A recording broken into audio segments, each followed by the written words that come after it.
আসসালামু আলাইকুম রহমতুল্লাহি ওবরকাতুহু।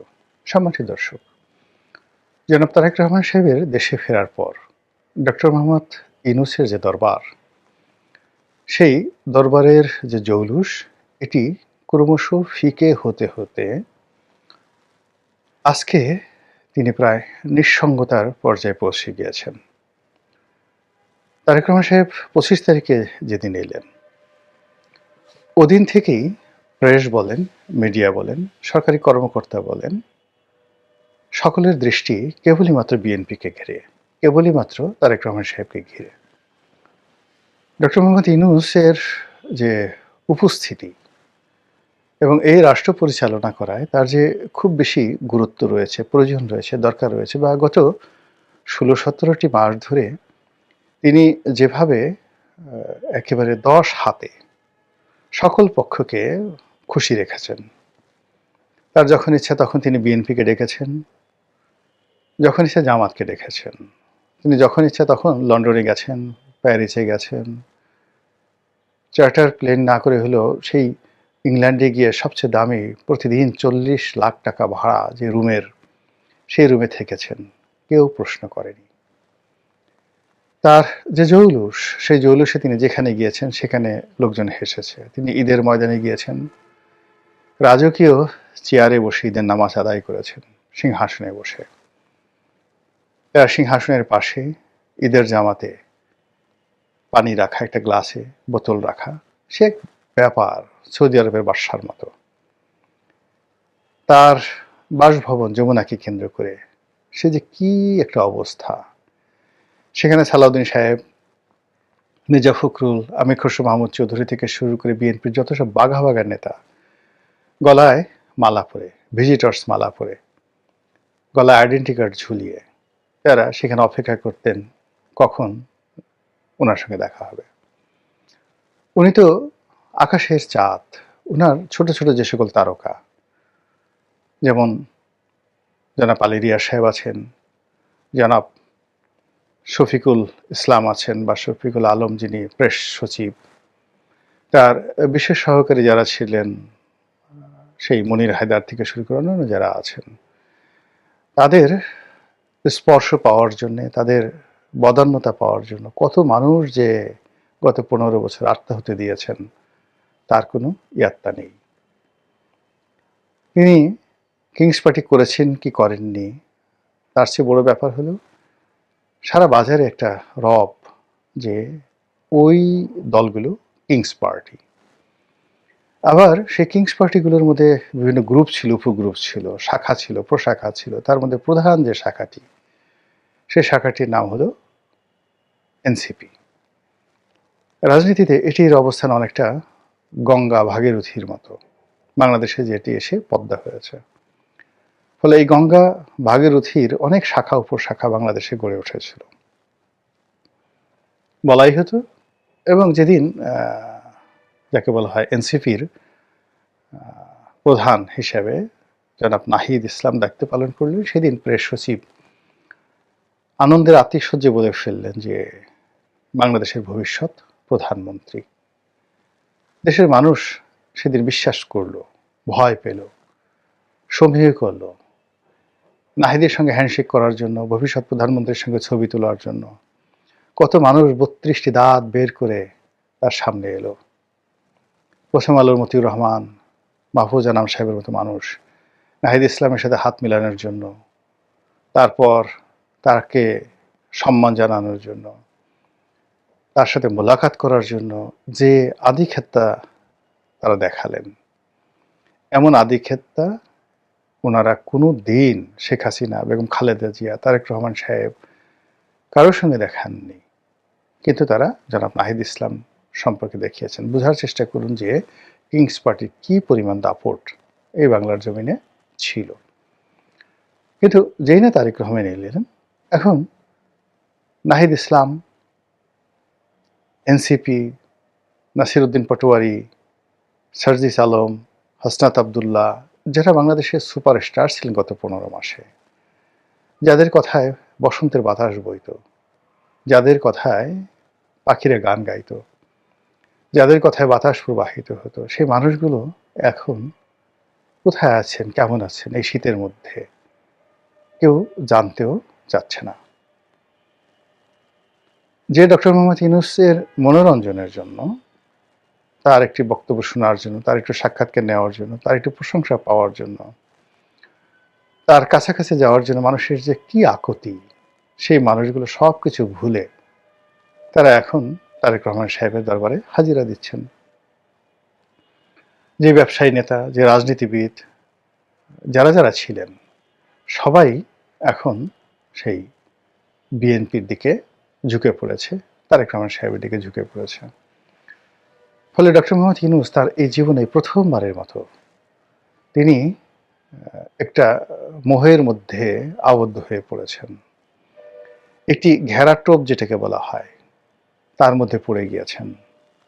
একটি জটিল অঙ্কের মধ্যে পড়ে গেছেন। তিনি এখন ইচ্ছা করলে গ্রামীণ ফোনে যেতে পারবেন না, তিনি এখন ইচ্ছা করলে গ্রামীণ সেন্টারে যেতে পারবেন না, ইচ্ছা করলে তার সামাজিক ব্যবসার যে পসরা, এটি নিয়ে তিনি ঘুরতে পারবেন না। তিনি হয়তো ভাবছেন বা ভাববেন তার যারা লোকজন, কেন এরকম হলো? এই তো কয়দিন আগে তিনি যখন লন্ডনে গেলেন, তারেক রহমান সাহেব তার দলবল নিয়ে তার সঙ্গে দেখা করতে আসছেন, সে কি বিনয়, কি ভদ্রতা, কি আনুগত্য। কিন্তু যেই মুহূর্তে তারেক রহমান সাহেব বাংলাদেশে এলেন, পরিবেশ পরিস্থিতির কারণে তিনি হঠাৎ করে প্রধানমন্ত্রীর মতো তার একটা ইমেজ তৈরি হয়ে গেল, লোকজন তাকে ওইভাবে সম্মান সময় শুরু করলো। এমনকি রাষ্ট্রের যারা গুরুত্বপূর্ণ ব্যক্তি, তারা এখন ডক্টর মোহাম্মদ ইউনূসের দিকে তাকাচ্ছেন না। অবস্থা দেখে তারা এমন মনে হচ্ছে যে তারা পারলে তাকাচ্ছেন তো নাই, যদি কোনো কারণে ভুলে তাদের চোখ পড়ে যায়, তাহলে আমরা অনেক সময় আসে না, কাউকে একটা চোখ টিপ মারি, ডান চোখ দিয়ে বাম চোখ দিয়ে মুখ একটু বাঁকা করে চোখ টিপ মারি। এইভাবে অনেক দুষ্ট লোক তৈরি হয়ে গেছে, যারা ওনার চেহারা মোবারকের দিকে তাকিয়ে একসময় প্রশান্তি পেতেন। তারা এখন পারলে একটু মুখ ঝামটি দিচ্ছেন, চোখ টিপ মারছেন। অদ্ভুত এই বাঙালির চরিত্র।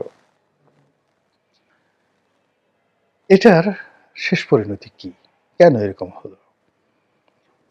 যারা ডক্টর মোহাম্মদ ইউনূসের প্রশংসায় পঞ্চমুখ ছিলেন, যারা তাকে ক্ষমতার মসনদে বসিয়েছেন, উনি যেটা স্বীকার করেছেন যে ছাত্র এবং জনতা তাকে এখানে বসিয়েছেন, তারাই তার নিয়োগকর্তা। কিন্তু আমরা যারা অনেকেই বলার চেষ্টা করছি, না, এর চেয়ে তো বড় নিয়োগকর্তা রয়েছেন পেছনে। হয়তো আমেরিকা, হয়তো পাকিস্তান, হয়তো ভারত, হয়তো আরও অনেক কেউ হতে পারে। এমনও কেউ বলার চেষ্টা করছেন, অনেক জামাতের আলেম ওলামারা বলার চেষ্টা করছেন, স্বয়ং আল্লাহ রাব্বুল আলামিনের বিশেষ ইচ্ছাতে তিনি ক্ষমতায় এসেছেন। আল্লাহ তাকে স্পেশালি সিলেক্ট করেছেন এবং সেই জামাতি আলেম ওলামাদের বক্তব্য অনুযায়ী যদি ডক্টর মোহাম্মদ ইউনূসকে মান্য করা না হয়, তার সঙ্গে নাফরমানি করা হয়, অর্থাৎ তার অবাধ্যতা করা হয়, তাহলে গজব নাজিল হবে, অনেকের ঈমান চলে যাবে। এই ধরনের ফতোয়া যারা দিতেন, এখন খুঁজে দেখেন যে তারা নতুন ফতোয়া বের করার চেষ্টা তদবির করছে। আর অতীতে যে কথাগুলো বলছে তার কাউন্টার কি কথা বলে এটাকে ধামাচাপা দেওয়া যায়, সেই চিন্তাও তারা কিন্তু শুরু করেছেন। এই যে যাকে বলা হয় পরিবর্তন, তিনি যে বাড়িতে বসবাস করছেন সেই বাড়িটির নাম যমুনা। বাংলাদেশে যে কটি নদী রয়েছে, সবচেয়ে অদ্ভুত নদী হলো যমুনা। এটি পদ্মার মতো এতটা প্রবাহমান নয়। যমুনার যে রং বৈচিত্র্য এবং এটার যে গতিপথ, এটি পদ্মার মতো নয়, এমনকি মেঘনার মতো নয়। এটি একটা অদ্ভুত নদী। যমুনার একটি অংশ আছে আগ্রার তাজমহলের কাছে। সেই যমুনা আর বাংলাদেশের যমুনা কিন্তু এক নয়, এই দুয়ের মধ্যে অনেক অনেক পার্থক্য। আমাদের যে যমুনা, এটি বর্ষাকালে ভয়াল রূপ ধারণ করে, আর শীতকালে এটি মরে একেবারে শুটকি হয়ে যায়, চিনাই যায় না যে এটার নাম যমুনা। তো এই যে যমুনার যে ভবনটিতে ডক্টর মোহাম্মদ ইউনূস আছেন, এটা কেন জানি যমুনা নদীর চরিত্রের মতো এই ভবনটিরও চরিত্র পাল্টে গেছে। এই ভবনটি তৈরি করা হয়েছিল এরশাদের ভাইস প্রেসিডেন্ট জনাব মওদুদ আহমেদের জন্য। বসবাস করতে পারেননি। মওদুদ আহমেদের কপাল পুড়েছে এবং তিনি এখন মানে এমনভাবে তার কপাল পুড়েছে যে তিনি ঢাকা শহরের গুলশানে তার একটা বাড়ি ছিল, সেটা হারিয়েছেন। বিএনপিতে তার যে একটা ইমেজ ছিল সেটা হারিয়েছেন। তার স্ত্রী এবছর নমিনেশন চেয়েছিল, সেটা দেওয়া হয়নি। তিনি স্বতন্ত্র ইলেকশন করার চেষ্টা করেছেন। তার স্ত্রী তো জানাতেনা নয়, কবি জসিমউদ্দিনের মেয়ে হাসনা মওদুদ। ওই যমুনার আসর তার উপর পড়েছে। তারপর ওখানের বাসিন্দা হলেন লতিফুর রহমান। সেই লতিফুর রহমান সাহেবের যিনি তত্ত্বাবধায়ক সরকারের প্রধান ছিলেন, তার কপালে অনেক দুর্ভোগ, অনেক দুর্দশা এসেছে এবং তার এই দুনিয়া থেকে বিদায় ভীষণ রকম কষ্টকর ছিল। তারপরে ওখানে এলেন জনাব ফখরুদ্দিন সাহেব, ডক্টর মোহাম্মদ ইউনূসের বন্ধু মানুষ। তিনি ওখানে বসেই ২ বছর বা ২.৫ বছর তিনি দেশ চালিয়েছেন। তার জীবনও দুর্বিষহ হয়ে গেছে। এখন আমেরিকাতে থাকেন, মানে একটা আপাতমস্তক ভদ্রলোক মানুষ, অনেকটা হামিদ কারজাই টাইপের মানুষ। তাকে এনে বসানো হয়েছিল, জোর করে ধরে এনে বসানো হয়েছিল, কিন্তু এই মানুষ বাংলাদেশ ব্যাংকের একজন গভর্নর, তিনি এখানে বসেছেন এবং তিনি ছিলেন হিজ মাস্টার ভয়েস।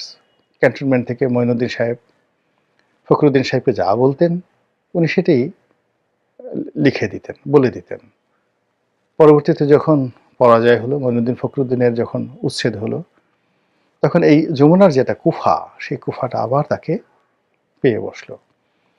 এখনো পর্যন্ত তিনি আমেরিকাতে থাকেন, কিন্তু কোনো বাঙালি মহল্লায় যেতে পারেন না, প্রকাশ্য রাস্তায় কোথাও ঘোরাফেরা করতে পারেন না। তার জীবন যৌবন সব হারাম হয়ে গেছে।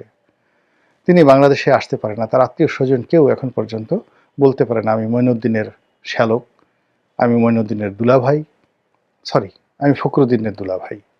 আর মঈনুদ্দিনের অবস্থা আরও খারাপ, মানে জেনারেল মঈনুদ্দিন আহমেদের অবস্থা আরও খারাপ। সেই যমুনাতে ডক্টর মোহাম্মদ ইউনূস এসে বসবাস করেছেন। এখন প্রথম দিকে খুব আনন্দিত ছিলেন তিনি, কিন্তু এখন যমুনার যে দীর্ঘশ্বাস, সেই দীর্ঘশ্বাস ধীরে ধীরে এটিকে বর্ষাকালের প্রমত্তা থেকে এখন শীতকালের শুটকিতে পরিণত করেছে। তার যারা শুভানুধ্যায়ী ছিলেন, মতি ছিলেন, মাহফুজ ছিলেন, বহু মাহফুজ, ছোট মাহফুজ, বড় মাহফুজ, কালো মাহফুজ, সাদা মাহফুজ, লাল মতি, কালো মতি, গোলমতি, তারপর মানে বহু রকম, মানে তার কাছে যারা যারা গিয়েছেন এদের বহু রং বিচিত্র ছিল। বহু মানুষ তার কাছে গিয়েছিল, এখন তারা সবাই তাকে একে ছেড়ে যাচ্ছে। কেউ তার নাম উচ্চারণ করতে চাচ্ছে না। অনেকে তার পরিবর্তে এখন তারেক রহমান সাহেবের গুণগান করছে, বিএনপির গুণগান করছে, আজকে বিএনপির হাতে ক্ষমতা দেওয়া হোক, এইরকম কথাবার্তা হচ্ছে। এই যে কষ্ট, এই যে বেদনা, এটি কেবলই মাত্র ভুক্তভোগী যারা আছেন তারাই বলতে পারবেন।